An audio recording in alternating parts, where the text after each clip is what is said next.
What's up, everybody? Welcome to another episode of Taekwondo. My name is Petra, and we are live every single Saturday. Really cool to see you all with your beautiful faces. Now, that being said, we have to talk a little bit about the rest of the year in just a bit, but I'll do that indeed a little bit later. But before I do that, we have a really cool show for you today. Of course, it's Q&A, so if you have any questions, please feel free to ask them. But on the other hand, I do have some other stuff that I want to discuss about DaVinci Resolve. I have three products that I consider a bit unmissable if it comes to working with DaVinci. You can argue a fourth, but that one I don't have, so basically I'm still using it. Next to that, I have a quick update on a personal level, and then of course the third and last one is the plan for the remainder of this year. And to start with that, unfortunately, we have to talk. The thing is that I had a plan that the 9th of December would be the last episode of the year. However, due to a really nice dinner that I have been invited to with my mom's family, unfortunately the 9th of December I cannot make it. Now, that being said, you might think, hey, but you can come the 16th, but I have actually chosen not to do that. You might have noticed that with everything that happened with Kermit, I had a bit of a problem with focusing on Taekwondo, and I think it's good for me to take just a few weeks additionally, like a small vacation, just to make sure that everything is up to spec for next year. Because of course I want to continue having a show on a weekly basis moving forward on the as of the 13th of January. So, long story short, next week is going to be the last episode of this year, and I have a really nice plan with regard to maybe have like a holiday gift card for yourself. Presents are quite expensive, so I think it's for yourself, for your video or audio productions, but I think that it's worth the while. Two of the ideas that I have for next week are actually products that I will be talking about later in the 2024, because both products I don't have yet, but I am definitely gonna purchase them, both of them. So watch out for that next week. Next week, the gift show for the Christmas gift for yourself. So that's something to look forward to. Of course, what we're going to talk about today is gear about the DaVinci Resolve, and even though I can spend some time on all of the components, I will be creating separate videos on each of the gears so that you have more insights knowledge than I have right now. So that's basically it. It means that we have a 5-week of no Taekwondo, but I think it's really important for me to get back on track and to make sure that I have enough to talk about next year. So that's the reason why I'm doing that. I hope that you all are okay with that. Next to that, I want to of course say hello to some people, and please feel free to say what you think about it in the comments.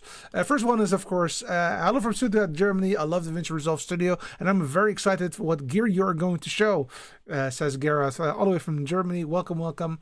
MT is also in the house, and he says hello, Gareth, and I really love you guys talking to each other. It's one of the things that I really enjoy doing this. Also, Connie from Aachen, long time ago I took part. Looking forward. Greetings, Connie. Well, I really appreciate your being there. I did ask the people how was your week, and Gareth says my week was not so good until now. We streamed our Sunday services with one PTC and one managed camera. Now the leader wants to have two of those PTC cameras, I presume. Let me check. 2 PTC cameras will be hard work to get good quality out of that. Yes, it is different. Though if it's the same brand, then it's more easy to get into the same color space. That being said, to make a nice moving shot, you have to have very expensive PTC cameras to make that work. I think at least. And MD says it's quite a challenge to get two PTZ aligned. A color card would be helpful for sure. Believe it or not, we're going to talk about the color card in just a bit. So that was a quick hint. It's helpful. Can you export the color profile, that kind of stuff. Rules in the house. Welcome. Appreciate you for taking the time. And of course, let's go and see if there are any other connections here. Well, cool. Don't worry, Petra. We all understand that. Perfect. Seal Beach, California. Robert, welcome. And I think that this is roughly it. Okay, I'm 100% aligned again. Awesome, guys. Welcome. All right. Some other personal stuff.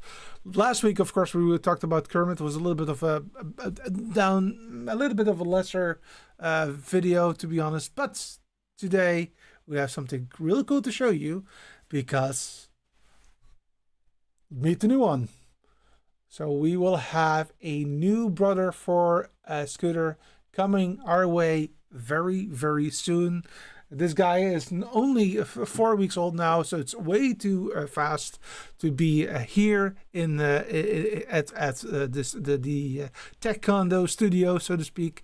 But we will definitely make sure that we will that once he's here, we'll show him to you. And then, of course, the question with regards to the name arises, and it gives me great pleasure that my dad, who's actually here paying attention to Scooter, actually came up with a name, and I will also give you a hint on that, and then you might understand what the hell we're doing. So, if you look at this, you see Kermit, you see Scooter, and you see Robin. So the little guy's name will become Robin, or Dutch Robje, so that we can talk to him also separately. And there's enough difference between Scooter and Robin to make that work. And I'm really happy that Scooter will not be all by himself as of end of January. So that's when we will have a second cat moving forward. Yes, I'm very happy with that. And he says, looks like he's the same color. That is correct. He's the same breed. He's what they call a blue Russian. And we're not 100% sure, but his mom looks a lot like Scooter. So who knows? It's maybe the same mother even. So Eric says, brother for Scooter, hooray. Absolutely. And Robin, that's the name, and we're very happy with the name. We finally have everything in place again to welcome a newcomer to the family. Really appreciate that. I'm very, very stoked about that, as you can might imagine. Anyway, so that's a bit of a quick private update. Other private updates, you might think, hey, Petra, you're away for 5 weeks. Does that mean that we're not doing anything for Tech Condo? No. We're still doing a lot of things for Tech Condo, but I'm not going to go live before the 13th of January, which means that I will be pre-recording some stuff like gigs that I'm going to do on the 5th of January. For example, we have a concert, a carnival concert that is quite huge, a huge production. Of course, I will like we talked about a couple of weeks ago, but this time around way bigger. So that's one thing that we're looking forward to. Then we've got a charity. I think it's 5 days of charity, and of course I will be part of that. Not all 5 days, maybe 2 days only, but I will definitely talk about that as well. So there's a lot to talk about still, but I am gonna take one step back for those 5 weeks. Anyway, we will talk about DaVinci Resolve, and in order to do that, I think it's good to start to talk about this website, which is the Blackmagic website, and if you look into the DaVinci Resolve, I do see my cat is coming in. Do you want to be on camera or not? No. All right. So the DaVinci Resolve comes in two flavors. You've got the free version of DaVinci Resolve, and I highly recommend to start with that. If you are new to DaVinci, it's a full-on version. No watermarks. You have a lot of functionality still there, and if you really want to go the extra mile, then you can go with the studio. And so basically, it doesn't matter. Also for your gear, it doesn't matter. Both of them will work with whatever I show you today. Then I want to talk about the keyboards. Now, of course, you can imagine that a video editor and the color grading tool has a lot of shortcut keys, and also you want to be able to navigate a video very easily. And that's where these speed editors and the keyboard editor comes into play. On the right hand side, the DaVinci Resolve editor keyboard has a full-on keyboard layout. It also has roughly the same setup as the DaVinci Resolve speed editor. So the left hand side is the same thing on both. Let me increase it a little bit, the size. There you go. I'm sure that you guys can see it. So this side and that side are roughly the same, or maybe even the same. This part here is the same as this part, but of course these parts are not the same. And arguably you can say that the speed editor has more built-in functions that are very easy to use. So I highly recommend still also the speed editor, though, and you'll see that in just a bit, it does come with something that is not so great, and that is that you always have the problem with where to put it. And to facilitate that, I will show you in just a bit how that looks like. I do have the DaVinci Resolve Speed Editor. I will show you what it looks like. Let me show it to you right now, because I have it right here. And let me move and get this one like here. This is the speed editor right here, and it comes with a lot of functionality built in. And of course, I will make a video dedicated to this product. I have already had it for quite some time, but never really delved into it in a good way. So here you go. This is all navigation, so you can change the way that this jog shuttle works right here. The possibility to choose between the source and the timeline is a very handy product right there, and these are really handy navigating tools. But what is really, really cool about this tool is that it also comes with some special features, like for example a full view. You can easily click on a button and then you'll see a full screen of what you are doing. Also something that is quite handy to have is the sync bin functionality. You have all kinds of ripple delete functions and that kind of stuff. This product is at the moment connected to the DaVinci Resolve instance that I have on the computer right there, and it also is Bluetooth. So you can actually use this one wireless, while the keyboard that I just showed you right here is actually not wireless. So it is a wired keyboard, full-on keyboard, and it's quite huge. So you really have to have a really big space at your disposal to make it work. And you'll see in just a bit how small everything is, but you'll also see that it does come with some quirks because of that. So that would be my first pieces of gear that I really would like to suggest to get.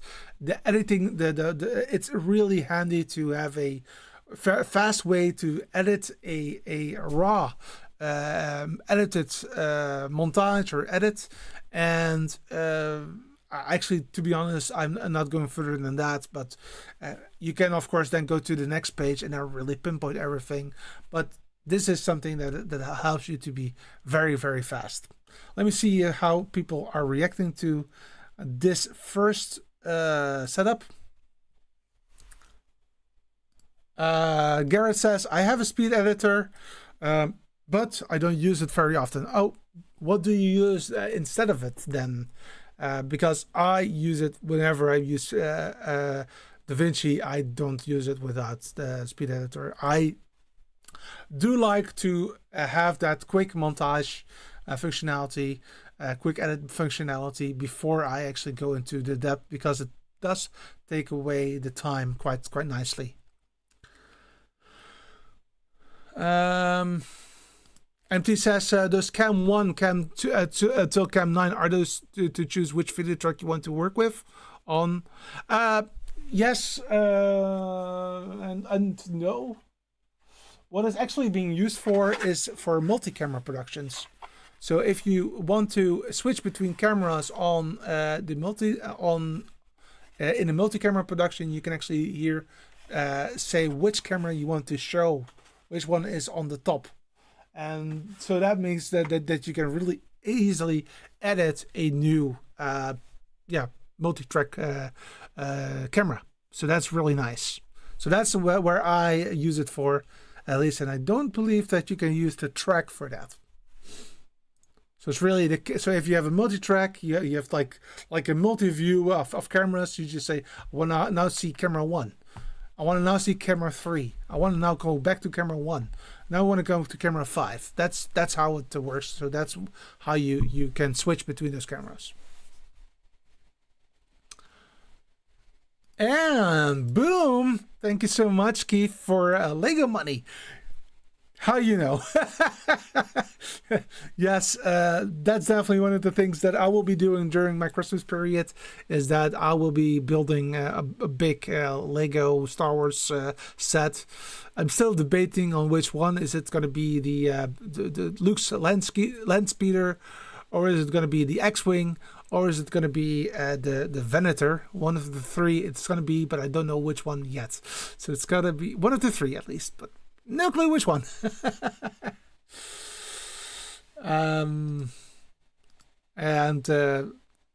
Thanks, MT says, add a big like for Eric. Thank you so much, guys, for that. And again, Keith, thank you so much for the money. Honestly, I'm not going to use it for Lego. I'm going to use it as an investment for my studio. So thank you so much for that gesture. Really, really appreciate it, and comes very welcome, I can tell you. I have some plans. So and two of those plans will be known for you next week. Keith says, I like the new trash compactor. That's actually a good idea too, as a second build. So maybe I'm gonna do the trash compactor as well, Keith. I also have that one in my collection, not yet built, but I do like the dioramas. I really like that sub line of Legos. So that's that. So that is the. Let's go back to the website, and I will show it to you in real life. Don't worry, guys. But I have to go to the other setup right there. There you go. So those are the two keyboards. I like both of them. I have been considering the Resolve editor keyboard, but because of the size, I've chosen not to go for it, and the speed editor is the right one for me. Next to that, and this is where it becomes a little bit tricky. Let's go first a little bit to this one. Please don't buy this. 30,000.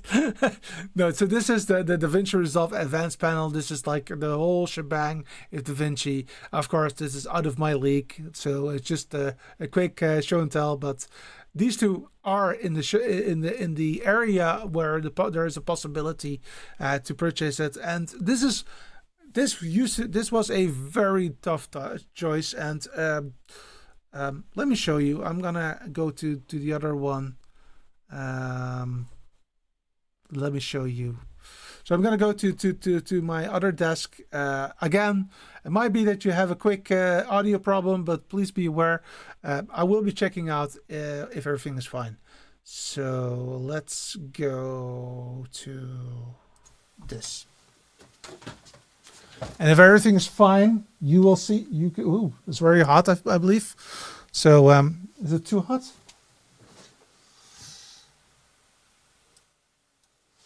That should be better. All right. So welcome to this other setup right here. And let me show you the setup that I have right here in front of me. This is what I meant. So if I want to go to my laptop, I need to first go here. I cannot have it in front of me. And the same thing goes for both of them.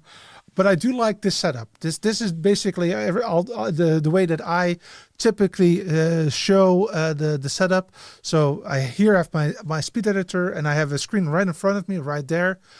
Never mind, this thing will fix itself.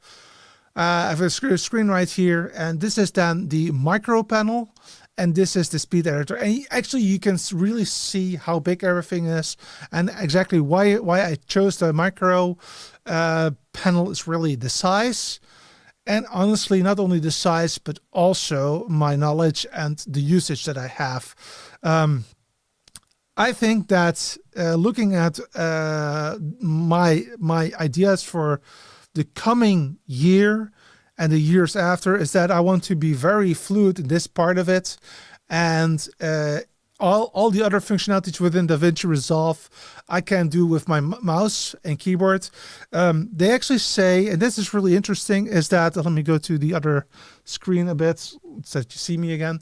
What they say is that if you go into the so the advanced panel will remove 85%, 90% of all your mouse moves and keyboard moves on the display, but it does cost $27,000, as you could say.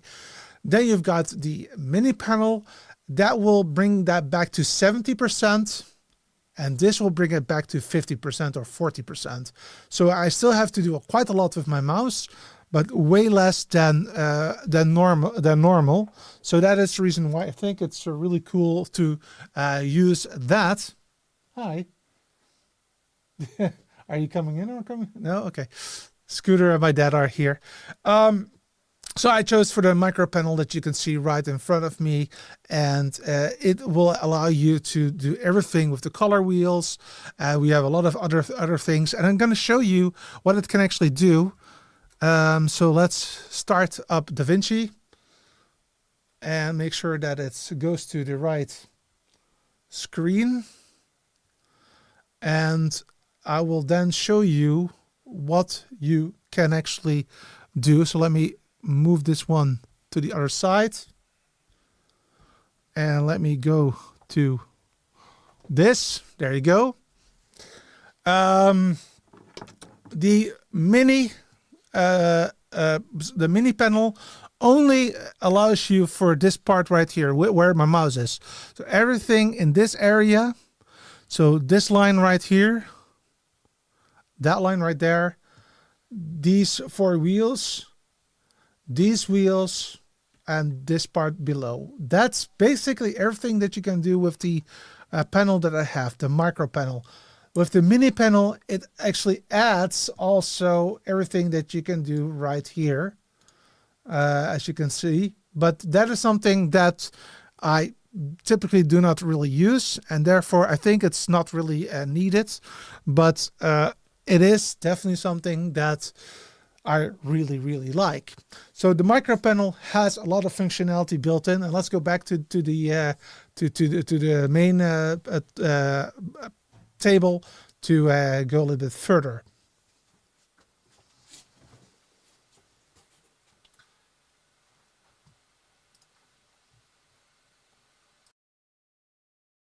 Yeah, we're back.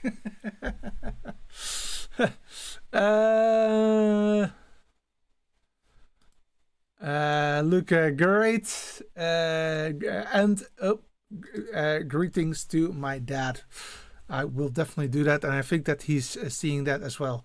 So as you could see, the micro panel, it does come with some quirks that it only allows for a smaller set.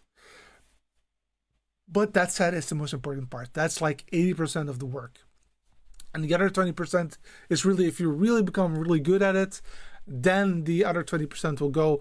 And it's a tough decision. And I'm gonna again go back to the screen that I had, because I want to show you how difficult it is. So with this one, you have way more functionality, but it only comes with an increase in price of 2.5 times as much. This used to be 3 times as much, so it's getting less and less and less. So I do think, and if I put my mouse right or the screen, oops, so as you can see, they're exactly the same. On the lower end, you're just missing the top position right there. That's the only thing that you're missing, but it is quite important, I can tell you. Last but not least, and I actually don't have those, is the Fairlight consoles. They're a little bit overpriced in my opinion, $3,000 or $4,000. The one on the right, the desktop audio editor, I don't really see a use case for that for me at all, but I do see a potential use case for the Fairlight desktop console, but not anytime soon. Why? Because it does not have any supportability for the ATEM range, and that is for me a must to even consider it. So it looks really great. The Fairlight, I like what I see, though it does not contain any ATEM functionality. So, not interested. But above that, I do have a nice video editor, audio mixer that I can actually use for my DAW, etc. So maybe I can figure out a way to make it work anyway. But those are the topics that I wanted to discuss. So there's 2 out of 3. So I talked about 2 pieces of gear. The first one is the speed editor, which is really easily fastly create an editor, or edit your video content. The second one is really about color grading, etc., etc. And why am I doing that? Because Petra, you don't have any raw cameras. Correct. So this is where my future plans come into play. That is that I have decided that I want to be more creative with my videos, and I want to go a little bit more to the creative side of video creation, but I need to earn it. So what I've done this time around is that I first wanted to start to play around with color grading, play around with editing, making sure that I start liking it, and I have the next full year to make that work. If that is something that I can continue doing, I want to then maybe purchase a camera, which is we're talking about end of 2024, early 2025. And I think that my dad also would like that camera, to be honest. He's back here, and that this one right here, I'm going to show it to you. It's the one on the right. It's a Blackmagic Cinema camera 6K with an L mount. It's a really powerhouse for digital film. It looks great, and I'm in love with it. It has a full frame sensor, and it has a very nice bouquet, etc. So that is what I want. But I need to earn it, and at the moment, as it looks now, I don't earn it yet. So pity on myself, but that's the way it goes. So let's go back to one more thing. Is that I have 2 pieces of gear, but there's actually a third one, and that's also low tech. It's this one that my dad gave me. It's a color checker by X-rite. This is a legacy one. This is an old one, but basically it allows you to set the white balance via this card right here. So that's the first thing that you can do. So you can set the white balance. I think it's a 70% gray. Sorry, 18, 80. Okay.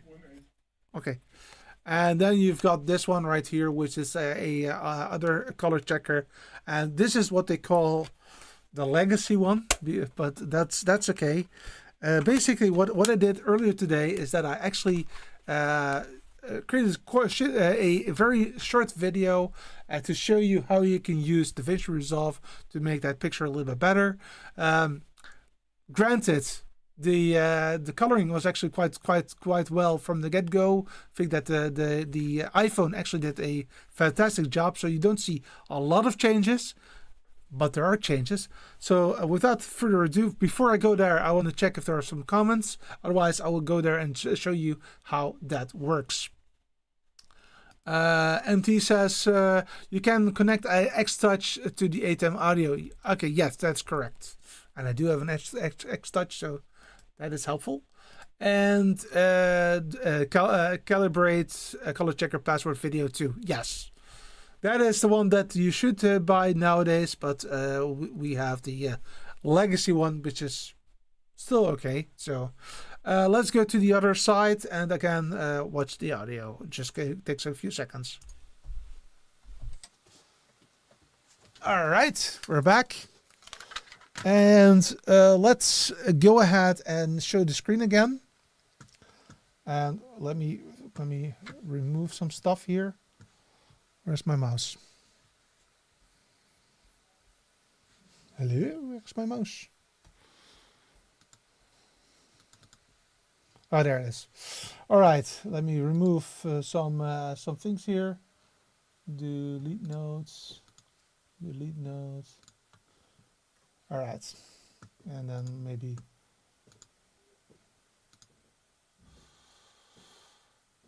delete nodes and then add nodes.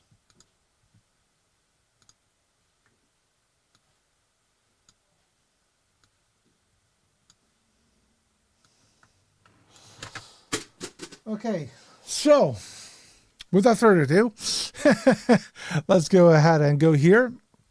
So this is earlier today, and basically what I've done here is that I've chosen this is the gray area, the gray card, so to speak. And how can you use this? Well, actually quite simple. You have here under the primary color wheels, you have this this droplet thing. If you click on that, you can go here and you can just hit enter this one, boom, Y balanced. That's as easy as it can go right there. So this is the Y balance part. Let's just also give it a name, node label, and just give it WB as in Y balance. Then I'm going to add a additional node.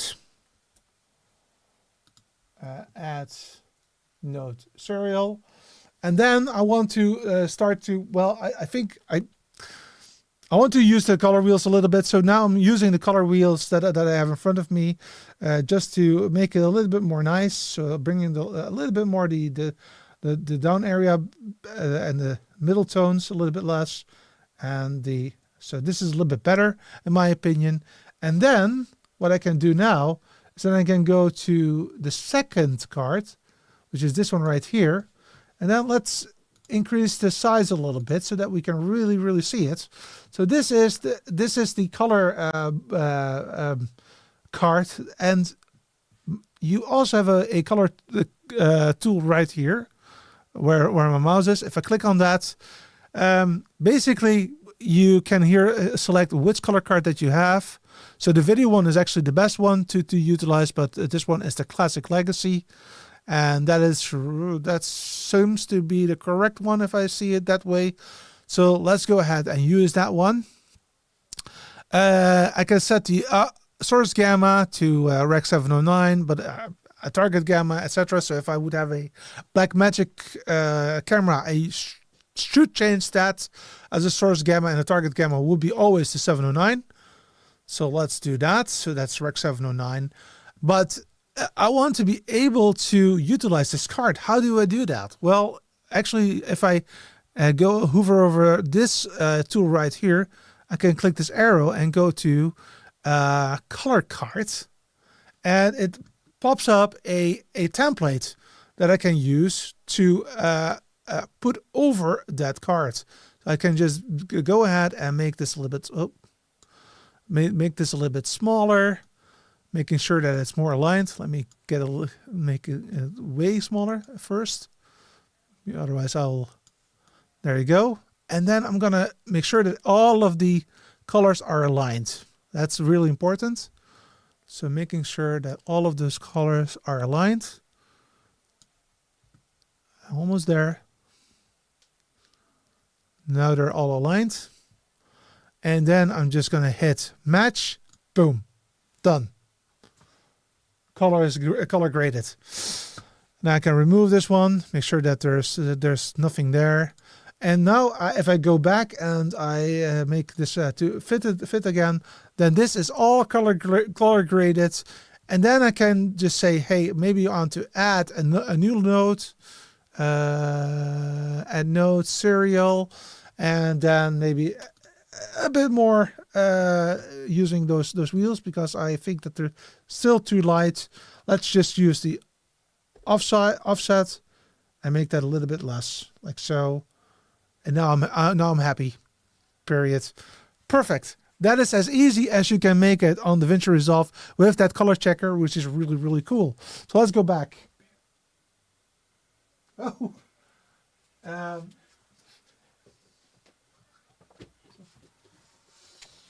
right. Let's go. Let's go back to this one right there. So that is how easy it is to utilize the functionality that I just showed.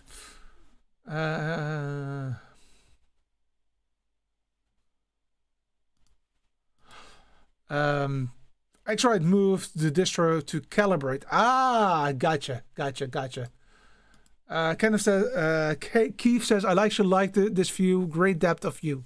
Absolutely, 100%.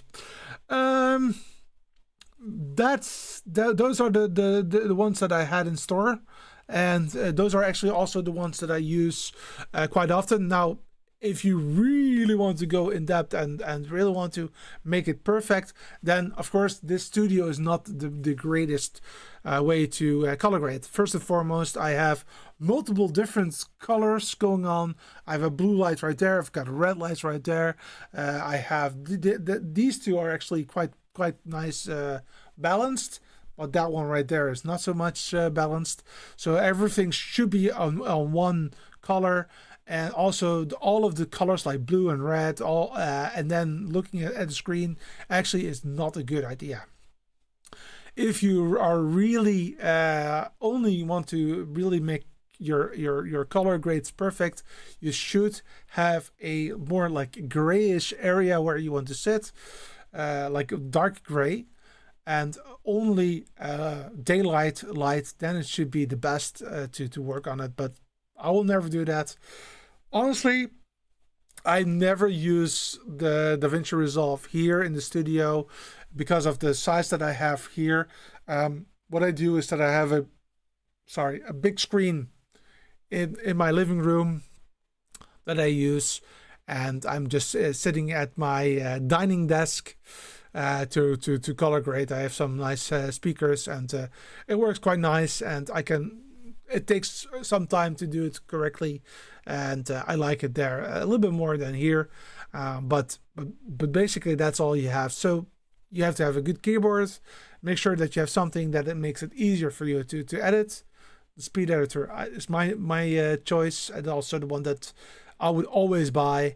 The micro panel that I have is my choice because of space. If I would not have space constraint, I would go for the mini panel, honestly. But in my specific situation, I think it's best. And the card, even though it's a legacy one, as you just saw, it's really helpful and really easy to color grade your view very, very easily, and that makes life also easier to work with. Q says, love the color checker demo. I have the same one used for photography mostly. Yeah, I think that you can use the same one as well. MT says, and those professional monitors are quite expensive. Oh, basically, yeah, absolutely. So what I do, MT, and that's maybe a good one to add to, I actually bought a television. for that. I actually bought the television that I used for the last production, which is a 42-inch. 42? Yes, it's 42. A 42-inch screen. I use that for my 810 productions, but I also use it for my color grading because it's a QLED system. So the darks are really dark, the lights are really. It's quite nice. It's not a OLED screen, but it's getting to a point where it's really nice and really helpful. So it's a Samsung QLED system. I think it's a really good TV set for that, and also for as an ATEM monitor, a multi-view monitor. It's fantastic. As you might have noticed, last couple of months, I don't have very good eyesight. Actually, I for these days, I have a reading glass just with me, just in case I cannot read something, because last couple of times it was not that great. I know that my eyesight will get less and less over time, but there's still enough for me to last for like 30-40 years, so I'm not worried about it. But yes, I do need to have glasses. Great choice on the TV. Yeah, Samsung QLED system, really good. Keith says I have a BenQ 32 for all my color work. Yeah, BenQ makes really good monitors, Keith. So that's really good. And yeah, I have been checking the Flanders out, but Flanders is really expensive. So it really depends on how often that you do it. And for me, what I just said, I first need to earn the camera before I go a little bit further, and earning that means that I'm going to use just my phone for some video shots, and then try to make them a little bit better by color grading and getting it into my system. And I think that I like it because I really like the color grading part, because it's really creative. It's something creative. It's not something that is set in stone, which I like.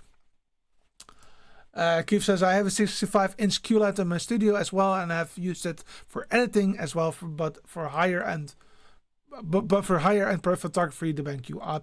Absolutely. Understood that. Yep. 65-inch has a big system. I wish I had the space. Space is a constraint, guys. It's budget is not the biggest issue, but the space is really getting to a place, and honestly, I don't. It's not affordable for me to have a separate studio. So my studio is literally in my apartment building, is in my apartment studio, and it's just a small single bedroom, and it works. So why not? 65-inch Samsung. As seen behind of me and my live streams. Yeah, it's also so. Mine is also Samsung, Keith. Really good quality. Unfortunately, I have to say that it's a good quality. Let me explain that a little bit. I live in the Netherlands. I work in Eindhoven. Eindhoven is the city that where Philips became a big company. And my company, ASML, that I work for, was actually a spin-off of Philips. So in our culture, it's a lot of Philips, and that's the reason why I actually would like to have a Philips television. Though I also know that they're not built by them anymore, so I don't care anymore. I'm just going to use Samsung. But previously, I was very keen on saying, oh no, it has to be Philips.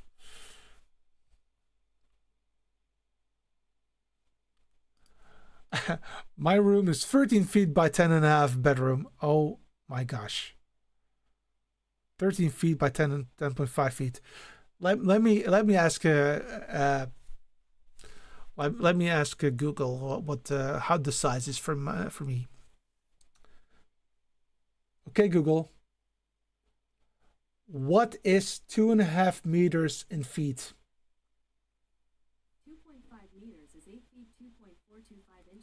8 whoa. Let me just try it again. Hey Google, what is 2.5 meters in feet? 2.5 meters is equal to 8 feet 2.425 inches. So 8 feet. That's what. That's the long area. Okay. Okay, Google. What is 1.77 meters in feet? 1.77 meters is equivalent to 5 feet 9.685 inches. So basically half. That's what I have. That's all I have, Keith. That's all I have.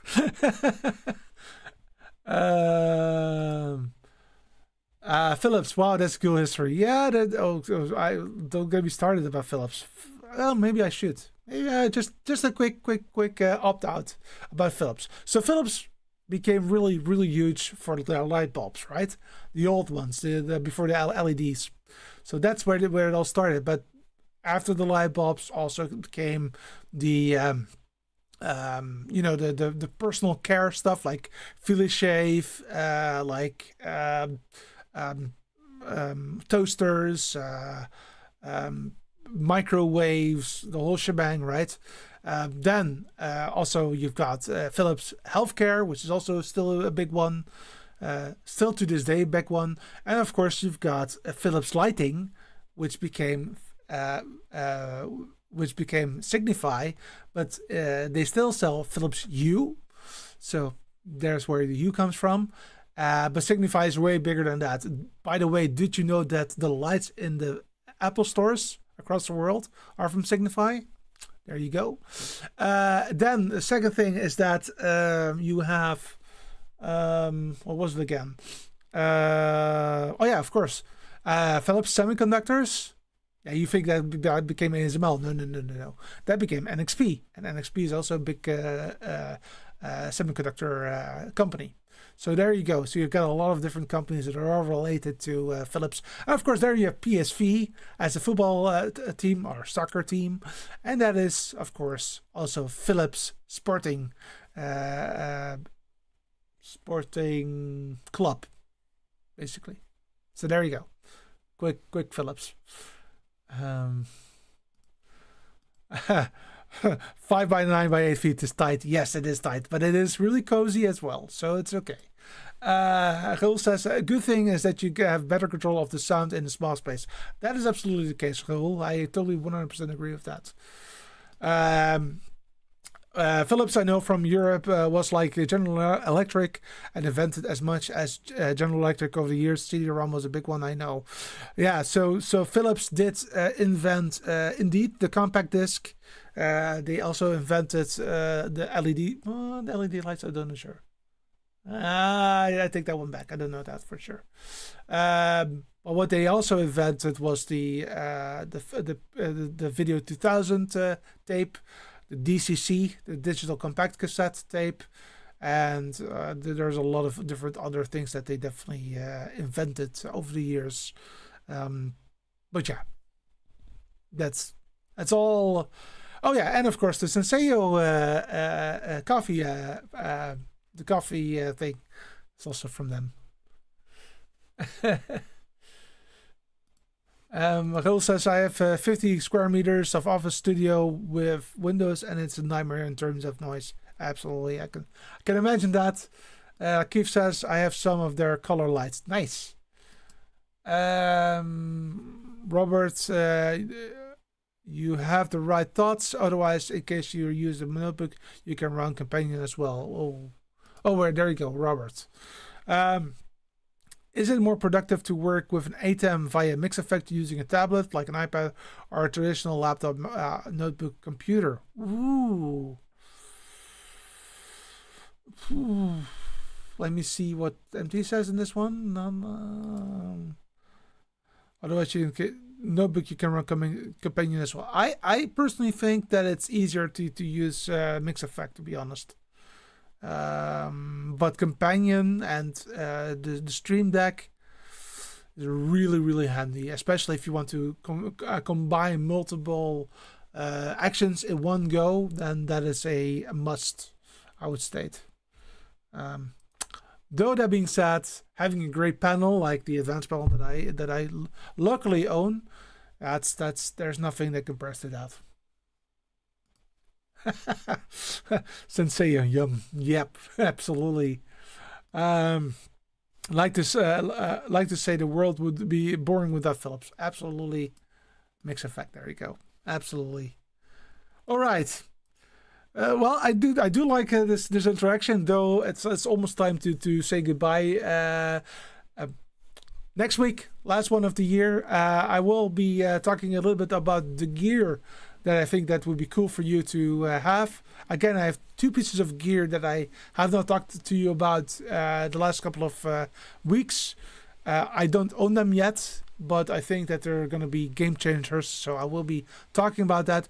If you have some gear that you want me to talk about as a, let's say, gifts, and gifts are everything under to $2,000, then let me know, because then I can maybe include it into the list of next week.